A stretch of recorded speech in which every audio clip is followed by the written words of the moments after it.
Hi, thank you. It's funny because it's true. All my questions have been answered, which is interesting. And every question this morning has helped me get more clear on what it is I wanted to ask. It's co-creation at its best. Yeah. Yeah. And I knew I had a question. That's sort of like we've all been in this pipeline together. And we know this and we know this and we know this, and now we're ready for this. And you might think that this is funner than this, but it isn't.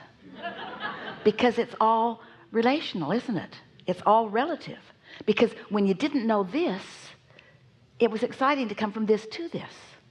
And now you're over here, it's exciting to come to this. You with us? So, when it manifests, it's just a little past this. You see what we're getting at? The manifestations aren't the big deal that you make them out to be. They're just the next logical step where you have been. And so if you start really enjoying the journey and really enjoying the evolution of this idea and this thought and this idea, then you are happily ever after. Yeah. So all the conversation today has kind of helped me get more clear on.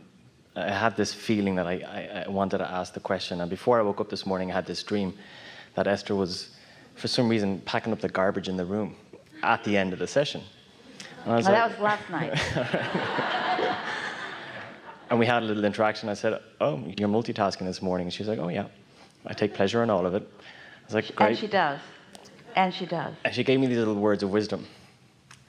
It's all going to be all right was the feeling. I can't remember verbatim what it was, but I woke up feeling it's all going to be okay. What she said to you in your dream that you interpreted as all going to be all right is everything is always working out for you. But from your place of not being sure of that, your interpretation of what she said was it's all going to be all right, which sounds like it's almost the same thing, but it's not quite the same thing. It's all going to be all right puts the emphasis on what's not all right, doesn't it? Everything's always working out for you. It's slightly different. Yeah. Everything's always working out for you. Everything's always working out for you.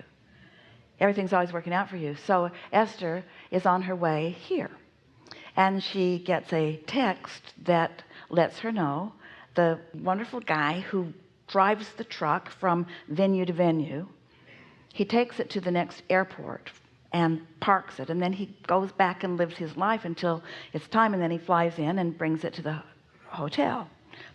Brilliant plan. And when he went to get the truck wouldn't start. Now, it's a lovely truck. It's been really dependable, but the truck won't start, and it's got all the equipment in it. But everything's always working out for me. Really? My truck didn't start. Well, step back just a little bit. There's this very capable person with the truck, and so there are situations that are at your fingertips. First of all, there is a place to rent a moving truck really close to there.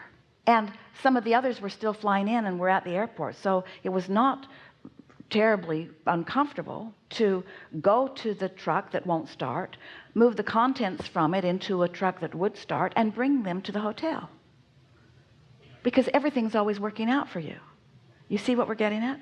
And now there is a Mercedes dealer not far away who they will tow the van to, and they will fix the van, because everything's always working out. Everything's always working out. But isn't it fun how things are always working out? And do you really want everything to already be worked out? Do you want everything to already be worked out? You don't. You like working them out. Esther felt so alive. Ooh, something new to think about. Should we tow the van? No, don't tow the van. There's stuff in the van. Leave the van right where it is. Take the stuff and come to the hotel. We'll deal with the van later.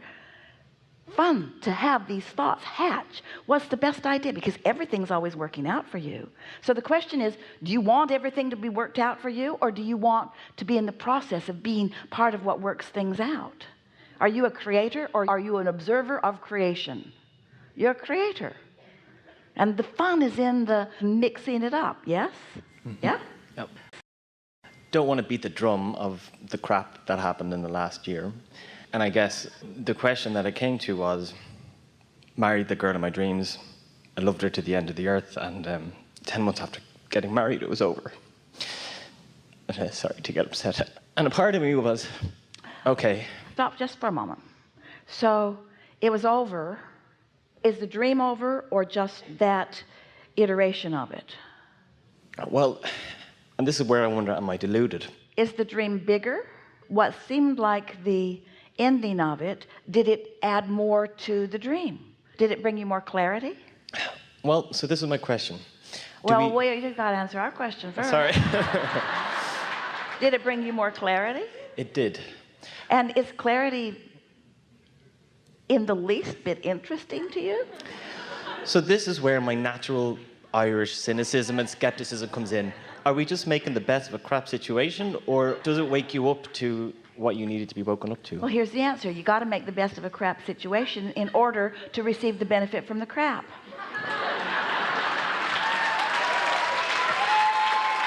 And since everything is always working out for you, there must be benefit in crap.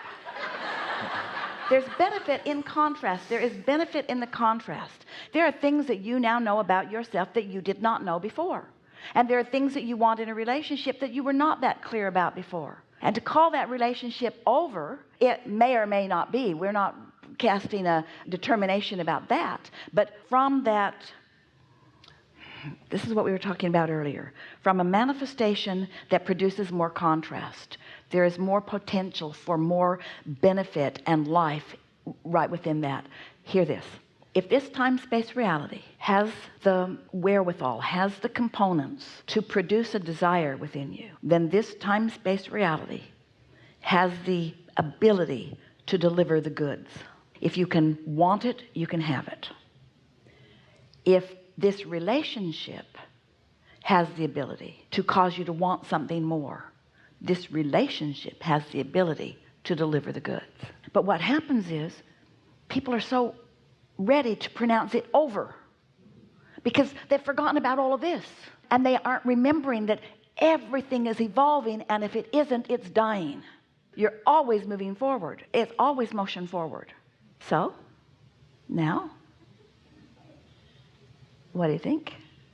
It's what I knew to be true, I guess. I was reflecting a little bit on how I came to be here. And do you think that you are someone who has been appreciating manifestations a lot? Yeah. And do you think that you've been, like so many people, a little heavier on being excited about the manifestation than you were on the evolution of it on its way to manifestation?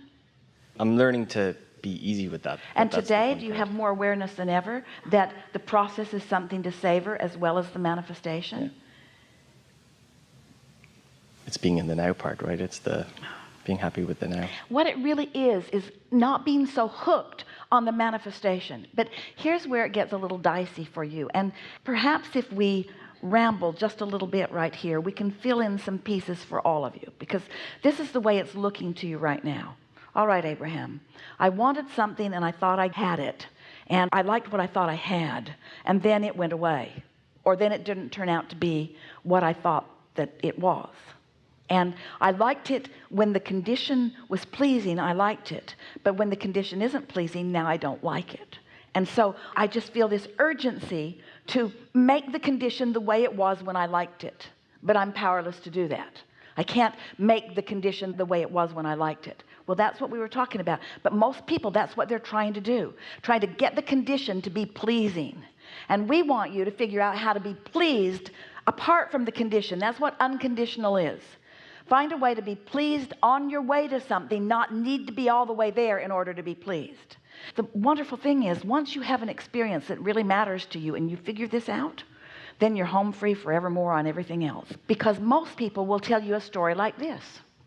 Yeah, you're born, you sort of get more and more and more and more and more, and then you get about here and you peak out, and then it's decline all the rest of the time. That's the way most people think their lives are. And it isn't that way. It's a constant evolution and expansion and becoming more.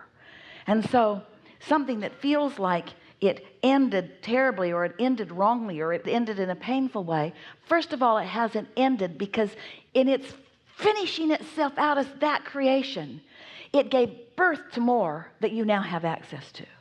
And if we could get you, if we could just snap Esther's fingers and get you hooked on this rather than hooked on this, then this would just keep coming and coming and coming and coming and coming and coming and coming. We're not trying to distract you or guide you away from manifestations. We want you to have as many manifestations as you can cram into a day. And you're pretty good at cramming lots of wonderful manifestations into a day. We're not trying to just get up in the clouds and get all airy-fairy and just think pleasant thoughts and just sit around and meditate. That's not what this conversation is about. This conversation is about thinking about things that you want and getting juice and energy and enlivenment and alignment from these ideas, because thoughts are turning to things. And then enjoy this manifestation and this one and this one, and this is in the pipeline, and this is in the pipeline, and this manifestation, this is in the pipeline, this is in the pipeline. So that the better it gets, the better it gets, the better it gets, the better it gets, the better it gets. So step 1 is, contrast causes you to ask. Step 2 is, it is answered by the vortex, which you don't like very much because you can't see it. Step 3 is, you get into the receptive mode so that you can receive what's in the vortex. Step 4 is, you get really good at that. You become a master of it.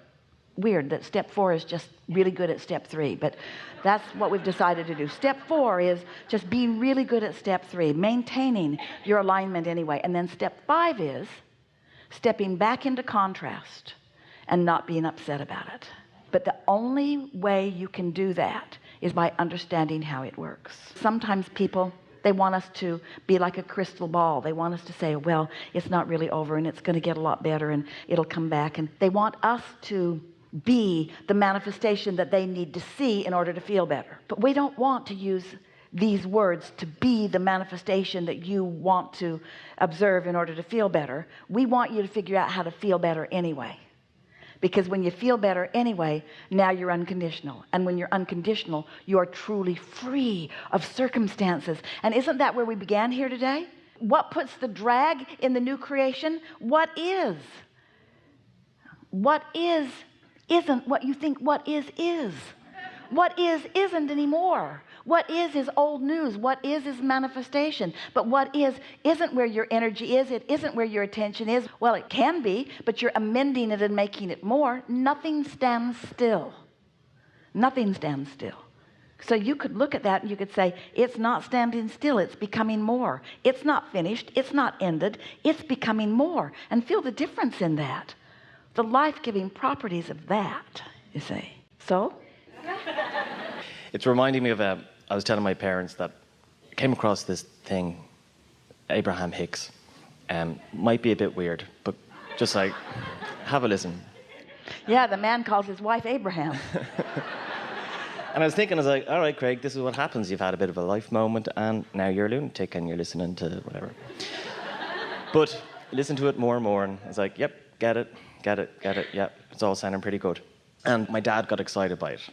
My dad listens to 10% of what you say, and then he goes off into his own little kind of tangent of happy thoughts. And I knew he went running to my uncle, who was an engineer, and yet in his life would always go to the different, would always go to the pure positive stuff. And that's how I always knew my Uncle Aidan as a child, was he was just that pure positive energy. So everybody kind of, I went home at Christmas and like, right, don't mention the war, he's had a rough year, we'll just avoid it. And of course, that elephant was just marching through the room. So 5 minutes before my uncle leaves the room, I wanted to have a chat with him. I wanted to let him know that I'm good, I'm all right, and whatever. I said, I was in Phoenix just before coming home for Christmas. Went to see this thing I've gotten into. It's really good. Yeah, your dad told me about that. Not everything in life is positive, Craig. Not everything in life is positive.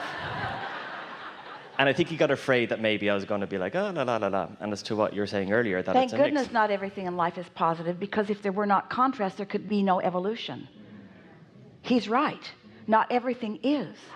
Not everything is, because out of what you don't want is born what you do want. But then you want to have the ability, and it sounds like he knows this, to as soon as he can turn his attention toward what is wanted. Yes? Yep. And he said to me, and it was the nicest thing I heard in a while. He just gave me a hug, goodbye, Happy New Year. And he said, and he's an electrical engineer, he's like, remember, Craig, it takes a negative ion and a positive ion to turn a light on. And so he said to you what we've been talking about all day here. Yeah. Yes. Yeah. It's just nice to be around it all the time. Thank you. You feel satisfied? Yeah, thank you. Really good. Thanks.